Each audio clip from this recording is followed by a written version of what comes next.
Hey guys, welcome back to Trusted Technology. Today we'll talk about how the QAnon founder has been identified thanks to machine learning. Let's head into it. What is QAnon? At its heart, QAnon is a wide-ranging, completely unfounded theory that says President Trump is waging a secret war against elite Satan-worshipping pedophiles in government, business, and the media. QAnon believers have speculated that this fight will lead to a day of reckoning where prominent people, such as former presidential candidate Hillary Clinton, will be arrested and executed. That's the basic story, but there are so many offshoots, detours, and internal debates that the total list of QAnon claims is enormous and often contradictory. Adherents draw in news events, historical facts, and numerology to develop their own far-fetched conclusions. Where did it all start? In October 2017, an anonymous user put a series of posts on the message board 4chan. The user signed off as Q and claimed to have a level of US security approval known as Q clearance. These messages became known as Q drops or breadcrumbs, often written in cryptic language peppered with slogans, pledges, and pro-Trump themes.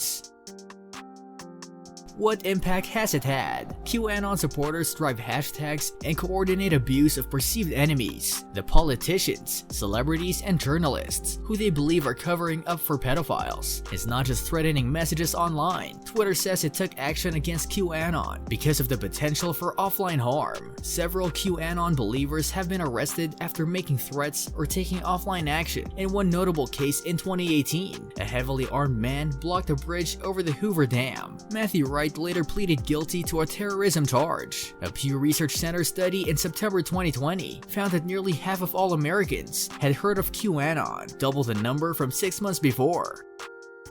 Now Q might have been identified. With the help from machine learning software, computer scientists may have unmasked the identity of Q, the founder of the QAnon movement. In a sprawling report published on Saturday, the New York Times shared the findings of two independent teams of forensic linguists who claimed they identified Paul Ferber, a South African software developer who was one of the first to draw attention to the conspiracy theory, as the original writer behind Q. They say Arizona congressional candidate Ron Watkins also wrote under the pseudonym, first by collaborating with Ferber and then later taking over the account when it eventually moved to post on his father's 8chan message board. The two teams of Swiss and French researchers used different methodologies to come up with the same conclusion. The Swiss one, made up of two researchers from startup Orf Analytics, under the pseudonym Robert Galbraith. More broadly, law enforcement agencies have successfully used stylometry in a variety of criminal cases, including by the FBI, to show that Ted Kaczynski was the Unabomber. Both Ferber and Watkins deny they wrote any of Q's messages. "I am not Q," the latter told the Times. Ferber meanwhile said he was influenced by Q's posts to change the style of his prose, a claim linguistic experts told the outlet was implausible. Also worth mentioning is the fact that analysis included tweets from Ferber that date from the earliest days of Q's existence. What happens next is unclear. The researchers who worked on the identification told the Times they hope unmasking Q will loosen QAnon's hold on people. Spreading like wildfire on social media, the conspiracy theory has had a profound effect on politics in the US and other parts of the world. And while Q hasn't posted a new message since the end of 2020, that hasn't dampened people's enthusiasm for conspiracies about the deep state and its involvement in their lives. What do you think about QAnon? Let us know in the comment section. This brings us to the end of our video. I hope you enjoyed it. Hit like if you did, and don't forget to subscribe to our channel so that you don't miss any of our videos in the future. Also, watch the two videos that are on your screen because I'm sure you'll love them. With that, I'll see you in the next video.